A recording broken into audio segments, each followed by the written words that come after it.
Welcome to the Sharkpreneur podcast with Kevin Harrington and Seth Greene. Kevin Harrington is the inventor of the infomercial, one of the original sharks from the hit TV show Shark Tank, and has generated over $5 billion in TV and digital direct response sales. Seth Greene is the world's first trusted authority on cutting-edge direct response marketing, a best-selling author, and the only 3-time Marketer of the Year nominee. On the podcast, Kevin and Seth interview Sharkpreneurs who share straight talk on what it takes to explode your business. Why do so many businesses struggle while others seem to explode overnight? Do you wish you had the secret to this type of exponential growth? Now, I've scaled more than 20 businesses to over $100 million, and it's not just luck.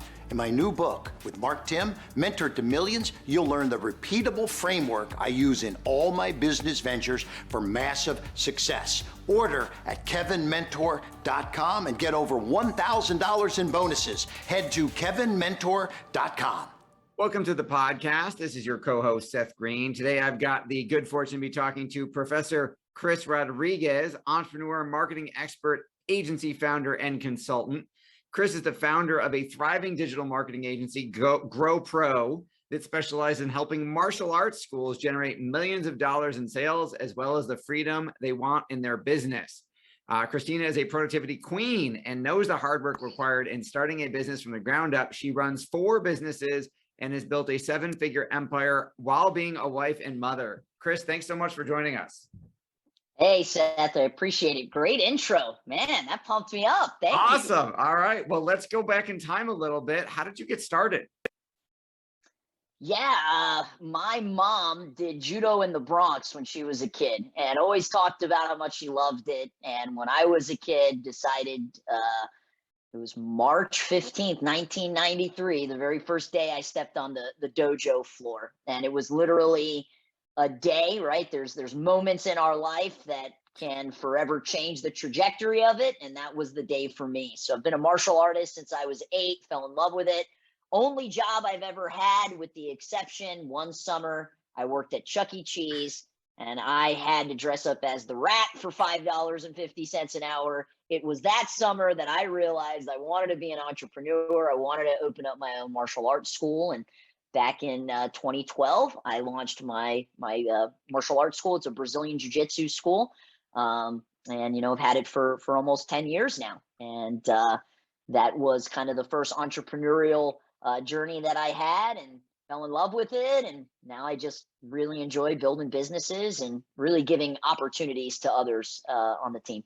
That is absolutely incredible. The longer version of that story should probably be in a book somewhere if it isn't already. I also am a lifelong martial artist. I also started right around the age of 9. Yep, there it is, the best known dojo. That is awesome. All right, I love it.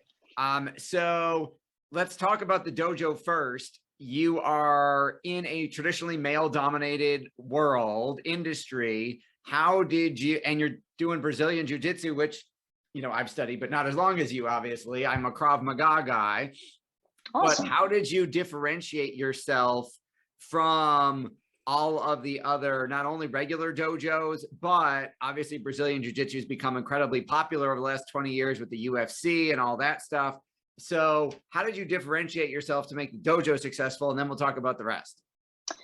Yeah, great question. So I actually have my degree in elementary education. I went to the University of South Florida and studied there. And I knew that it would, really be a great complement to teaching on the mat, right? Besides teaching in a classroom, teaching on the mat. And being a female, especially, like you said, in a male-dominated industry like martial arts, but especially in Brazilian Jiu-Jitsu. When I first got started in Jiu-Jitsu, I was the only girl on the mat. And, it's not until kind of more recently, because of the UFC making it more popular, because of these, great, amazing female champions, that more girls are getting on the mat. But at the end of the day, I'm 5'2", I weigh 120 pounds. If a 350-pound guy came in and said, let's get on the mat, I knew that that wasn't my target market. I knew that the kids would be the target market. It's also a smarter target market because there's just an opportunity to have a higher student value with kids. There's just more opportunities that you can offer them. And it just really fit in line with me having my elementary education degree. And, you know, if I needed to size up an 8-year-old, it wouldn't be a problem, you know. So yeah, that's you know, that's how I differentiated myself and really focused on the kids program. And when I first opened the academy, I said, you know, I'm only going to do kids and their parents. So the name of the school is Gracie PAC, PAC, and it stood for Parents and Children. And then very quickly, I realized that there were a lot of non-parents that wanted to get on the mat, and I was losing a lot of money, you know, turning them away. So I shifted very quickly and said, you know what? It's going to be parents, adults, and children. There you so go. The acronym didn't have to change. That's awesome. Exactly. But we're predominantly about a 70% kids school and 30% adults, really focusing on families. Awesome. And obviously the longer version of your journey is in the book. At what point did you decide to start helping other school owners? Yeah, so I had a really great opportunity when I was in my 20s to work for a Brazilian Jiu-Jitsu tournament called Grappler's Quest. And coolest gig ever, flew around all the United States, even to Canada. We went to Vegas twice a year and we hosted these tournaments, and I was the event director. I made a lot of friends through doing that, and met a lot of other school owners that went to these tournaments. I mean, you'd have 1,000+ competitors.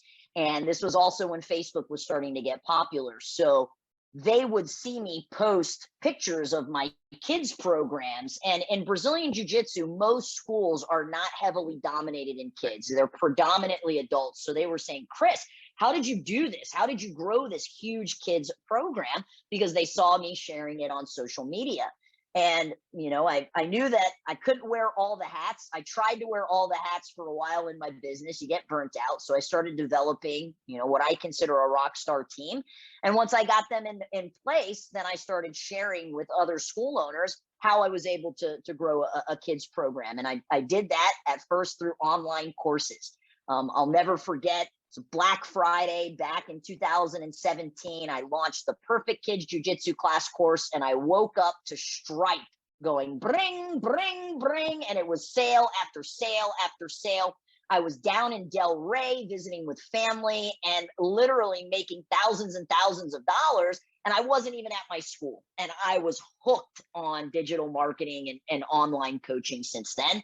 That developed into a consulting and coaching program, a mastermind program that I host now for Brazilian Jiu-Jitsu schools. That is awesome. What do you think are some of the biggest mistakes dojo owners are making when it comes to trying to grow their schools? Yeah, I mean, I think you would see these mistakes kind of across the board in any industry, not just martial arts schools. But number one, they don't hire fast enough. Everybody thinks that, you know, oh, if I'm going to hire, you know, somebody and pay them $40,000 a year, I have to have 40 grand. And that's just not my mindset. You know, you hire people so that they can build the business for you. So I think that's one mistake, is just trying to do it all. And especially with an industry like martial arts, most people aren't opening martial arts schools because they want to become millionaires. It's because they have a passion for it. They want to share that. But when you're teaching 20, 30, 40 classes a week, and you do that, and that compounds month after month, year after year, oftentimes that superpower becomes the Achilles heel, and you're the bottleneck of your company. You can't grow if you're trying to do that. So that's mistake number one, is just not hiring fast enough. Mistake number two is not reinvesting profits into marketing. I love marketing. I have a digital marketing agency. It's not just about digital marketing. You shouldn't have all your eggs in one basket. You need to be diversified. But that's another mistake. They don't reinvest their profits back into marketing. And I would say the last one is they don't hire a mentor fast enough, right? They're trying to reinvent the wheel. They're trying to do it all on their own. I probably spend around $4,000 a month in mentorship programs, between hiring coaches and being part of masterminds. So those would be the top three mistakes that I see school owners make, but really in any industry, you're probably going to see that as well. Absolutely. You run 4 businesses. What are the other 2? Yeah, so I've had the digital marketing agency. So once I launched the consulting company, the number one question you get as a consultant is, how do I get more clients? And we had a lot of success with utilizing Facebook ads and Google ads. So I started teaching my clients how to do it. And they were like, Chris, man, you explained that really well, but that's a lot of work and I don't want to do it. Will you just do it for me? So, I started with 10 clients. I did it all on my own. Once I hit about 10 clients in my agency, I was like, man, I just bought myself another job. And this was about 2.5 years ago. So developed an amazing team. There's 16 of us now on the team. We have 230 clients. So really saw some explosive growth in the last couple of months. So that's the digital marketing agency. That's company number 3. And then company number 4, got to do something with all those profits. And we decided to invest in real estate. So we actually own the office building that we're in. We're landlords as well. We have a tenant. So that's the 4th company, is a real estate investment company. Congratulations on all your success. How do you balance that all along with your personal life? Yeah, I don't necessarily think that I agree in balance with something being 50-50 at all times. I kind of look at it more like a pendulum. When I'm at work, I'm all in at work and I set up non-negotiables. I'm leaving by 5 o'clock. There's certain non-negotiables I have, like bath time with my son, that never gets skipped. So setting those non-negotiables, I think, is really important. But when I'm at work, I'm all in at work. And when I'm at home, I'm all in at home. One of the very first courses, personal development courses I ever took, about probably maybe 12 or 13 years ago, was by a gentleman named Eben Pagan. And he had this course called Wake Up Productive. And in this course, he talks about the gray zone. And this is where a lot of entrepreneurs find themselves, where when they're at work, they want to be at home. And when they're at home, they're thinking about work. And to me, that is, like a literal hell to be in. So I try to set up my day, my calendar, right? I joke all the time that my calendar is my boss. My calendar says 5 o'clock, it's time to go home. My boss is telling me it's time to go home. So I don't necessarily know if there's this equal 50-50 balance. There's going to be certain times where, like the holidays, for example, we're going to be much more all in on family. There's going to be certain times like Black Friday, right? I mean, Black Friday for an entrepreneur is one of the most important days of the year. So I really look at it more like a pendulum swing than this kind of scaled balance. Does that make sense? It makes total sense. Your passion is obvious. What do you like best about what you're doing? I think that changes over the years. Right now, what I love best is providing opportunities for my team members. I'm fortunate enough, over all 4 companies, I have 23 team members. As a small business, we're offering healthcare benefits, 401k, 3% match, PTO. These are things that a lot of small businesses can't afford to do, or they think they can't afford to do it. So I think what pumps me up the most, it used to be that client number. What pumps me up the most is my team member number, because the more team members I have, the more impact I'm making on them and the greater impact that they can make on our clients. Awesome. You've achieved so much success at a relatively young age. What's your biggest challenge now?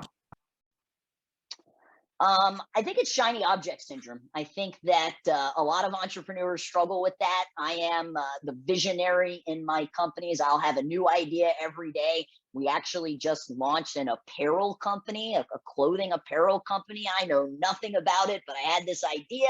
I really like certain designs. And I think that's kind of the biggest thing that I struggle with is, oftentimes in the beginning of an entrepreneurial career, saying yes, you've got to say yes. You've got to say yes to everything. But there's a certain tipping point where it's more important about what you're saying no to. And I struggle with saying no. I resemble that remark. You are giving advice to your students, to your team, to business owners every day. What's the best advice you've ever gotten? I think the thing that has had the largest impact on me are my coaches and mentors. So I don't know who, first told me to get a mentor. It was probably Jim Rohn, listening to one of his cassettes back in the day. But to me, that has made the greatest impact, finding people. And it's not just, I think a mistake that entrepreneurs make is they'll hire a coach that might have success in the eyes of their business. I want a coach that is successful in all areas of their life, right? Or are you a successful parent? Are you a successful spouse? And the term success, we all have different definitions of it, but making sure that you have core values that are in line with that coach has been there, they've done that, they can prove it through what they've done for other clients. But I think that has made the greatest impact, and that's been the best advice, is find somebody that's doing what you want and don't change the recipe. You see this all the time. It's like somebody gives you a recipe for chocolate chip cookies and you sub the chocolate chips for raisins. Like, who likes oatmeal raisin cookies? I want a chocolate chip cookie. So follow the recipe exactly the way it is. Don't change it.